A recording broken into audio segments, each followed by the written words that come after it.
চট্টগ্রাম স্বাধীন হয়ে যেতে পারে বা ভারতের কাছে ফিরে যেতে পারে। শয়তান আছে, সে হলো ময়ূর রঞ্জন। আমি আর বাংলায় লাফাচ্ছে। হায় হায়, আমি চিন্তা করি মানুষ এত নির্বোধ কি করে হলো। আপনাদের কাছে প্রশ্ন করি, আপনার চোখের সামনে যদি আপনার সন্তান জাহান্নামের আগুনে পড়তে যায়, অথবা আপনার চোখের সামনে একটা আগুনের কুণ্ড খনন করা হয়েছে, ধাউ ধাউ করে আগুন জ্বলতেছে, আপনার একটা বাচ্চা, আপনার একটা সন্তান ওই আগুনের মধ্যে ঝাঁপ দেওয়ার জন্য রওনা করছে, এখন আপনি বাবা হিসেবে আপনার সন্তানকে বাঁচানোর দায়িত্ব আছে না নাই? আরে চিল্লায় বলেন, আছে না নাই? তা আপনি কেমন বাবা? আপনার ঘরটা জাহান্নামের আগুন দিয়ে ভরপুর হয়ে গেছে, আপনার মেয়ে পর্দা করে না, আপনার বিবি পর্দা করে না, আপনার ঘরের মধ্যে পর্দার বালাই নাই। এবার আপনি বলেন মুসাল্লি বড় সাজেন আর যাই সাজেন না কেন, কাজ হবে নি? আর কথা বলেন, কাজ হবে নি? নিজের মেয়েটাকে ঘরের মধ্যে পর্দার মধ্যে আবৃত করে দেন। রব্বুল আলামিন বলেন, অকরনা ফি বুয়ুতিকুন্না ওয়ালা তাবাররাজনা তাবাররুজাল জাহিলিয়াতিল উলা। সন্তানকে নসিহত করেন, সন্তানকে বোঝানো, ও সন্তান, ও আমার কন্যা, আমি বাবা তোমার জন্য জাহান্নামে যেতে পারবো না। ও আমার ছেলে, তোমার জন্য আমি জাহান্নামে যেতে পারবো না। যদি আমার ঘরে থাকতে হয়, যদি আমার নেতৃত্বে তোমার থাকতে হয়, আমার কথা মেনেই থাকতে হবে। যদি না পারো আমার ঘর থেকে বের হও, আমার ঘরে তোমার জায়গা নাই। সন্তানের জন্য বাবা জাহান্নামী কেন হবেন? যুবক নামাজ পড়ে না, বেপরদা, নারী বেপরদা হয়ে ঘুরে বেড়ায়, বাবা এর জন্য দায়ী। প্রত্যেকটা বাবাকে কিয়ামতের দিন ধরা হবে, জিজ্ঞাসা করা হবে। মুসলমান ভাইয়েরা, এই জন্য কার মধ্যে আমরা দিনে রাতে শিরিক করে ঈমান হারা হয়ে যাচ্ছি, কিন্তু আমার খবর নাই। আমি দিনে রাতে শিরিক করে মুশরিক হয়ে যাচ্ছি, আমার খবর নাই। এজন্য কোনো বাবার কাছে চাওয়া যাবে? সন্তান যদি চাইতে হয় চিল্লায় বলতে হবে, চাইবো কার কাছে? সন্তান দেওয়ার মালিক কে? আবার সন্তান না দিয়ে বাজা বানায় রাখার মালিক কে? ছেলে দেন কে? মেয়ে দেয় কে? সবকিছু দেওয়ার মালিক একজন, তিনি কে? মুসলমান ভাইরা আমার, এজন্য বাবার কাছে যাওয়া শিরিক, মাজারে গিয়ে যাওয়া শিরিক, কোন পীরের কাছে যাওয়া শিরিক, এটা কখনো যাওয়া যাবে? এক নাম্বার, সমাজে এটা প্রচলিত আছে। দুই নাম্বার, যে শিরিকটা আপনাদেরকে বলবো, সমাজের 99% মানুষ এই কাজটা করে থাকে। কত পার্সেন্ট? 99% মানুষ এই কাজটা করে থাকে। কথা বলেন, কত পার্সেন্ট? 99% মানুষ। দেখবেন কিছু একটা হইলেই কয়, আমার চোখের কসম, আমার মরা বাপের কসম, আমার মরা মার কসম, মসজিদের কসম, মাদ্রাসার কসম, বউর কসম, শাশুড়ির কসম, আমার মরে গেছে সেই শ্বশুরের কসম। আছে না নাই? আরে আপনার কথা কন, আছে না নাই? এমন শিরিক করে, কথা বলে না? কসম করে বাবার নামে, কসম করে মায়ের নামে, কসম করে মরা বাবার নামে, কসম করে মরা মার নামে। আছে না নাই? দুনিয়ায় কোনো বস্তুর নামে কসম চলবে না, কসম চলবে একজনের, তিনি কে? আরে আরো জোরে আওয়াজ দিয়ে বলতে হবে, তিনি কে? আল্লাহ। একজনের নামে আমরা কসম করব, তিনি হচ্ছেন একমাত্র কে? আল্লাহ ব্যতীত কারো নামে কসম করা শিরিক।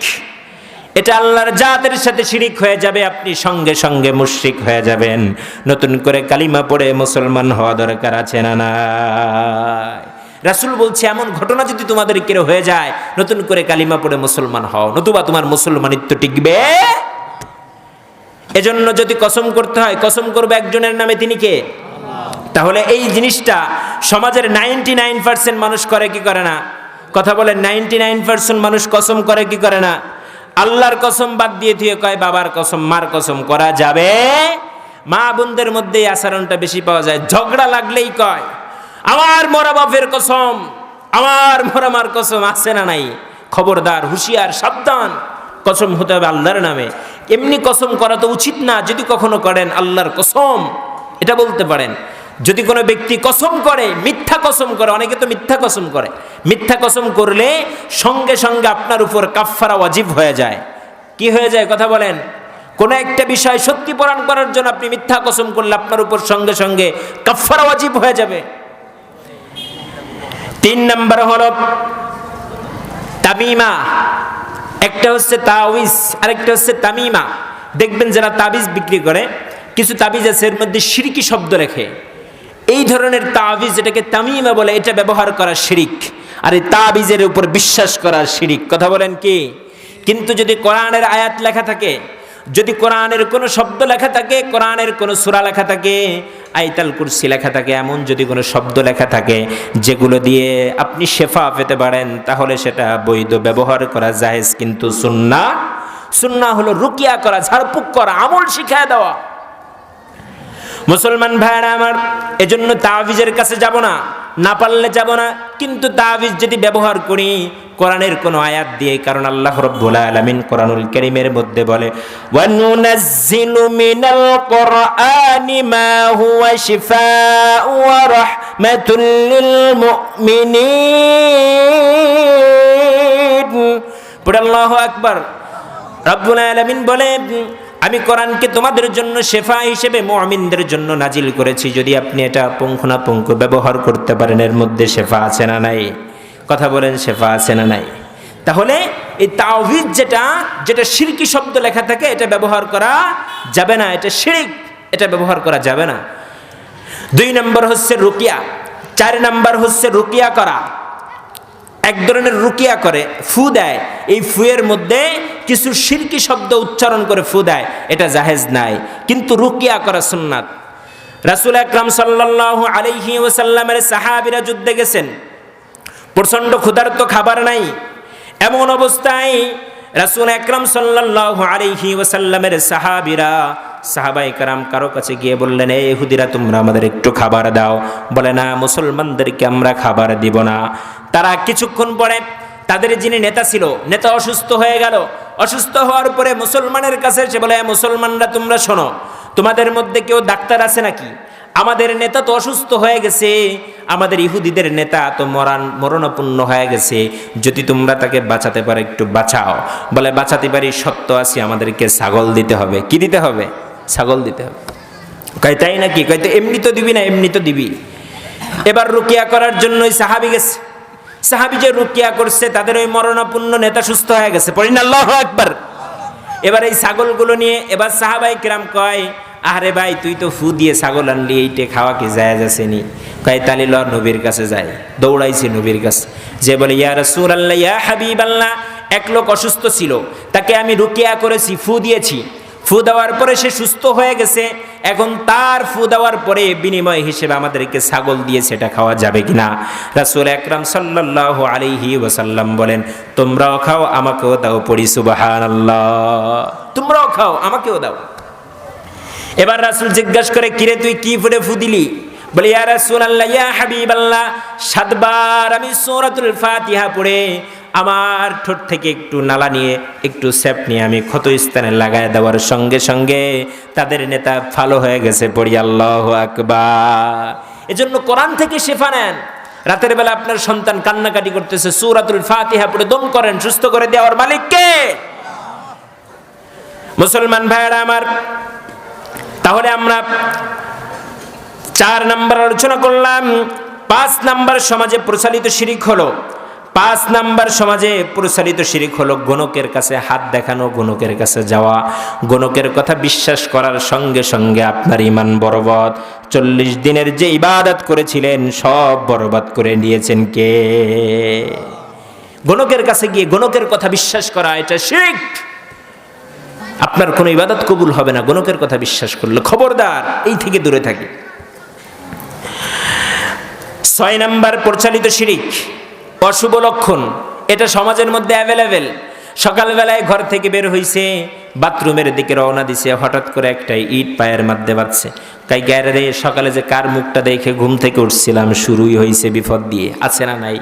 এটা অশুভ, এইটাকে বিশ্বাস করা শিরক। খবরদার, বিপদ হয়েছে রে, আজকে যে রাস্তায় গেলে কি না বিপদ হয়, কার মুখ যে আজকে দেখে উঠছিলাম, চিন্তা করছেন?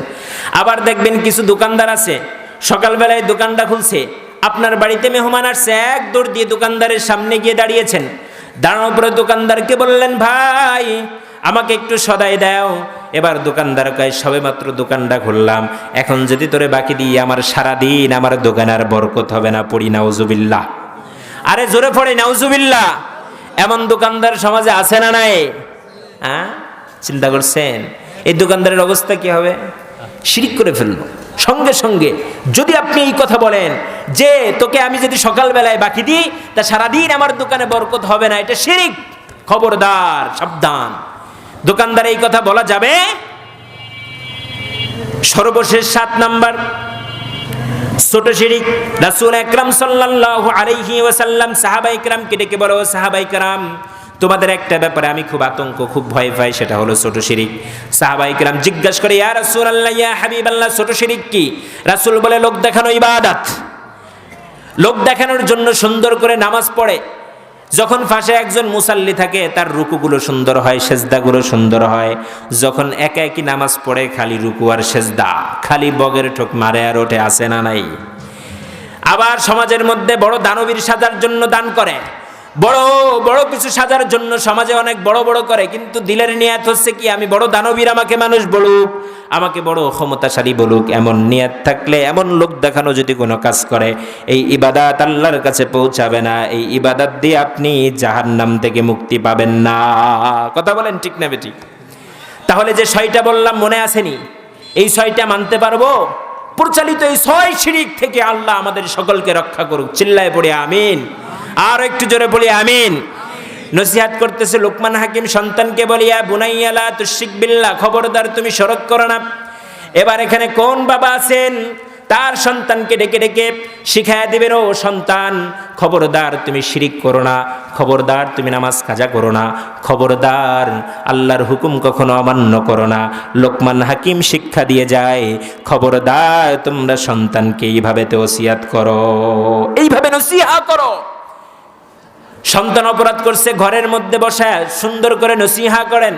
আজকে আমাদের ঘরের মধ্যে নসিহা নাই, আজকে আমরা ঘরগুলোকে মুর্দা বানিয়ে ফেলেছি।